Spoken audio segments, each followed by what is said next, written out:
اعوذ باللہ من الشیطان الرجیم بسم اللہ الرحمن الرحیم الحمدللہ لآلہ والصلاة علی آلہا بسم اللہ الرحمن الرحیم اللہم کل ولیک الحجت ابن الحسن صلواتک علیہ وعلا آبائی فی حاضر الساعة وفی کل ساعة ولیا وحافظا وقائدا وناصرا ودلیلا وعین حتی تسکنہ ارزقتا وتمتعہ فیہا طویلا برحمتک یا ارحم الراحمین۔ دعا ہے کہ خداوند متعال بحق محمد و بیت محمد علیہ السلام ہم سب کو صحیح معنوں میں امام مہدی علیہ السلام کا ناصر اور مددگار بننے کی توفیق عطا فرمائے۔ محترم سامعین و عزیزان، آج جس موضوع کو لے کے میں آپ کی خدمت میں حاضر ہوا کہ امام زمانہ علیہ السلام کے ظہور کی نشانیاں اور علامات اور شرائط۔ کچھ نشانیاں جو ہمارے علماء کرام نے بیان کی، مثلاً بنی عباس کی حکومت کا خاتمہ جو کئی سال پہلے ہی ہو چکا ہے، مثلاً فلاں بادشاہ فلاں شہر عرب کا، ایسے کئی بادشاہ مر چکے، مثلاً سفید موت کا واقعہ ہونا، ایسی کئی سفید موت واقع ہو چکی، مثلاً آندھی اور طوفان کا آنا، ایسی کئی آندھی اور طوفان آ چکے، لیکن ابھی تک امام کے ظہور میں تاخیر کیوں ہے؟ اس بات کا جواب یہی ہے کہ جب تک ہم خود بذات نفس خود تیار نہیں ہوں گے امام کے ظہور کے لیے، امام کا ظہور جو ہے وہ نہیں ہوگا۔ اور یہی وجہ ہے کہ انسان کو یہی سوال اپنے آپ سے کرنا چاہیے کہ آخر ایسی کون سی شرائط ہے جن کے بعد ہم تیار ہو سکیں کہ امام علیہ السلام ظہور کریں۔ اصل ظہور علامات ایک ایسا موضوع ہے جو اسبات سے مربوط ہے، یعنی کہ جب تک یہ اسبات واقع نہ ہوں گے ظہور نہیں ہو سکتا۔ تمام علامات اپنے وقت پہ آئیں گی، وہ تمام علامات جو اس اسبات سے مربوط ہیں وہ اپنے وقت پہ آئیں گی۔ جب یہ اسبات واضح ہوں گے وہ تمام علامات ایک مختصر عرصے یعنی 1.5 سال کے مختصر عرصے میں تمام علامات وقوع پذیر ہو جائیں گی۔ یہی وجہ ہے کہ علامات کے وقوع پذیر ہونے سے پہلے کچھ ایسے کام ہیں جن کا انجام دینا ہماری ذمہ داری ہے، نہ صرف میری بلکہ آپ سب کی ذمہ داری ہے۔ وہ کون سے کام ہیں جس کو ہم یعنی کہ ابھی تھوڑا سا اس کا تذکرہ کریں گے آپ کی خدمت میں کہ اس وقت تشیع، دنیا تشیع میں کہہ سکتا ہوں، ایک تڑپ رکھتی ہے اپنے اندر امام کے ظہور کی، اپنی نمازوں میں مناجات میں ظہور کی دعائیں مانگ رہی ہیں۔ عزیزان من، فقط دعا مانگنا کافی نہیں ہے۔ یہی وجہ ہے کہ فقط دعا کافی ہوتی تو اگر ہم اپنی روزمرہ کی مثالیں دیکھ لیں، ایک انسان جب بیمار ہوتا ہے تو دعا کرنے سے ٹھیک نہیں ہوتا جب تک کچھ نہ کچھ دوا نہ کی جائے۔ ظاہر ہے وہ طبیب کے پاس جاتا ہے، طبیب کچھ دوائیں دیتا ہے، طبیب کے دوا دینے کے بعد وہ اسے استعمال کرتا ہے، یعنی کہ دعا بھی ضروری ہے، دوا بھی ضروری ہے۔ اگر ہم امام علیہ السلام کے ظہور کی دعا مانگتے ہیں تو اس کے لیے کچھ نہ کچھ دوا یعنی کہ ہمیں کچھ اپنے اعمال بھی اس طرح کے انجام دینے پڑیں گے۔ اس کائنات نے ہمیں یہ واضح کر کے بتا دیا کہ یہ جو نظام کائنات ہے یہ اس بات پہ استوار ہے۔ اس بات یعنی کوئی بھی نظام ہے، کائنات کا نظام کا کوئی بھی کام ہے، وہ اس بات کے بغیر واقع ہو ہی نہیں سکتا۔ اسی طرح ظہور مہدی علیہ السلام، اس کے لیے ہمیں کچھ نہ کچھ تگ و دو کرنی پڑے گی۔ فقط نیمہ شعبان سے پہلے، نیمہ شعبان کے بعد، نیمہ شعبان کے دوران اپنی نمازوں کی چند دعاؤں میں امام کے ظہور کے لیے دعا کرنا اور امام کا تذکرہ کرنا کافی نہیں ہے۔ کوشش کریں کہ دن میں ایک ایسا وقت معین ہو جائے کہ ہم اپنے امام سے راز و نیاز کریں، امام کو اپنے دل کے حالات بتائیں، امام سے پوچھیں کہ مولا آپ کیا چاہتے ہیں، آپ کے ظہور میں تاخیر کیوں ہے۔ یہی وجہ ہے کہ ظہور اس وقت تک ممکن نہیں ہے جب تک تمام شرائط جو بتائی گئی ہیں وہ واضح نہ ہو، وہ پوری نہ ہو۔ اب اس میں شرائط کے لیے ہم دیکھتے ہیں کہ اگر ایک انسان چھوٹے سے بھی انقلاب کو دیکھ لے کہ اس دنیا میں اگر ایک چھوٹے سے چھوٹا بھی انقلاب وقوع پذیر ہوا ہے تو اس کی 4 شرطیں تھیں۔ تھوڑا سامعین سے ریکویسٹ کروں گا توجہ کیجیے گا، 4 شرائط میں آپ کو بتانے جا رہا ہوں، یعنی کہ یہ وہ اہم شرائط ہیں کہ جس کے بعد کوئی بھی انقلاب برپا ہو سکتا ہے، اور یہی شرائط ظہور سے بھی مربوط ہے۔ ان میں سے پہلی شرط یہ ہے کہ ایک رہبر کا موجود ہونا، دوسری شرط یہ ہے کہ اس انقلاب کے اہداف معین ہوں، تیسری شرط یہ ہے کہ ناصرین موجود ہوں، اور چوتھی شرط یہ ہے کہ ان ناصرین کی تیاری بھی ہو۔ یعنی کہ ہمارے اکثر لوگ یہ بات کرتے ہیں کہ بس ظہور کی دعا کریں گے تو مولا کا ظہور ہو جائے گا۔ عزیزان من، یہ ممکن نہیں۔ دعا کے ساتھ ساتھ ہمیں کچھ نہ کچھ کرنا پڑے گا، کچھ عمل انجام دینے پڑیں گے جس کے بعد مولا کا ظہور وقوع پذیر ہوگا۔ تو امام علیہ السلام کی میں بات کرتا چلوں کہ امام صادق علیہ السلام کے سامنے بھی کسی نے کہا کہ مولا مہدی علیہ السلام کا جب ظہور ہوگا تو لوگوں کی دعائیں ہی کافی ہوں گی، تو مولا نے اس پہ ناراضگی کا اظہار کیا مولانا کہا کیسے ہو سکتا ہے کہ ظہور مہدی بغیر ناصرین کے وقوع پذیر ہو جائے؟ کیونکہ دیکھا جائے کوئی بھی ایسی حکومت، کوئی بھی ایسی سلطنت، کوئی بھی ایسا نظام نہیں جو بغیر ناصرین کے وقوع پذیر ہوتا ہے۔ اور مولا صادق علیہ السلام نے پھر اس کا وضاحت کرتے ہوئے فرمایا کہ میں دیکھ رہا ہوں، مولا فرما رہے ہیں میں دیکھ رہا ہوں کہ مہدی کے جو ناصرین ہیں وہ گھوڑوں کی پشتوں پہ سوار ہیں، ذکر خدا میں مصروف ہیں اور مسلسل لڑ رہے ہیں،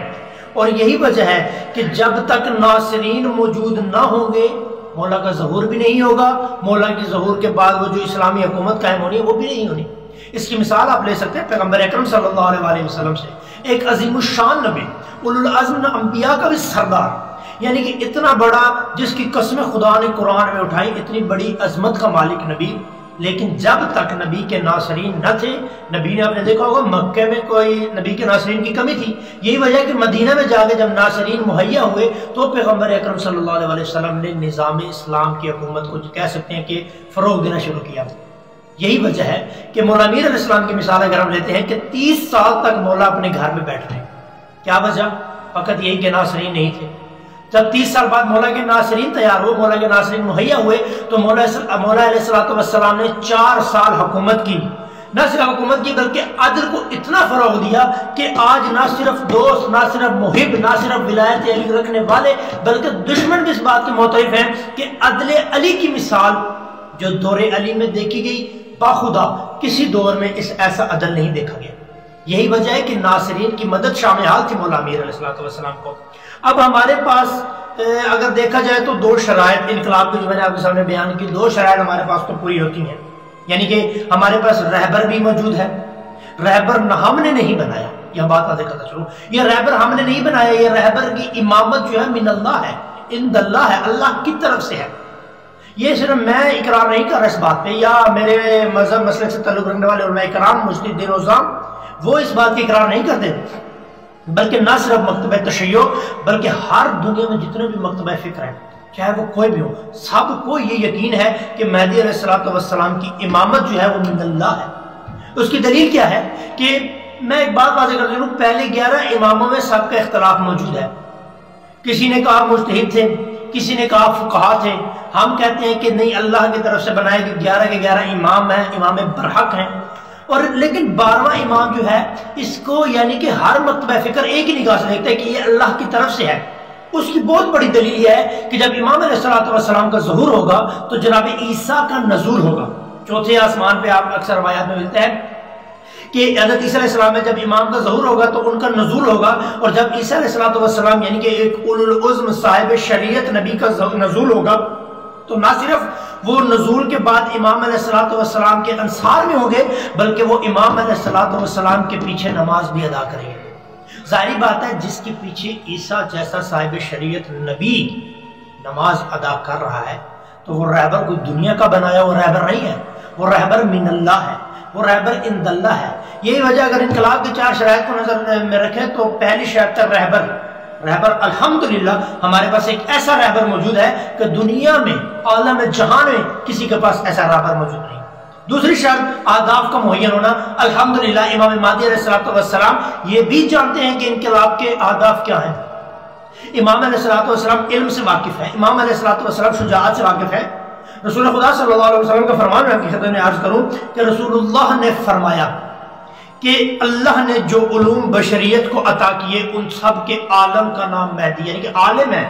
مولا امام زمانہ علیہ السلام ان تمام علوم کے عالم ہیں، اور سورہ بقرہ کی آیت نمبر 246 اور 47 میں بھی اس بات کا ذکر ہے کہ خدا جس کو امامت مہیا کرتا ہے اس کو 2 چیزوں سے نوازتا ہے، ایک علم، دوسرا قوت قلب۔ یعنی کہ میں کہہ سکتا ہوں کہ میرے امام کے عالم اور میرے امام علیہ السلام کی شجاعت، بہادری اور توانائی کی مثال خود قرآن نے بھی دی ہے۔ یہی وجہ ہے کہ ہمارے پاس 2 شرائط مکمل ہیں، اور باقی 2 شرائط کے لیے ہمیں تھوڑی سی تقدو کرنی پڑے گی عزیزان۔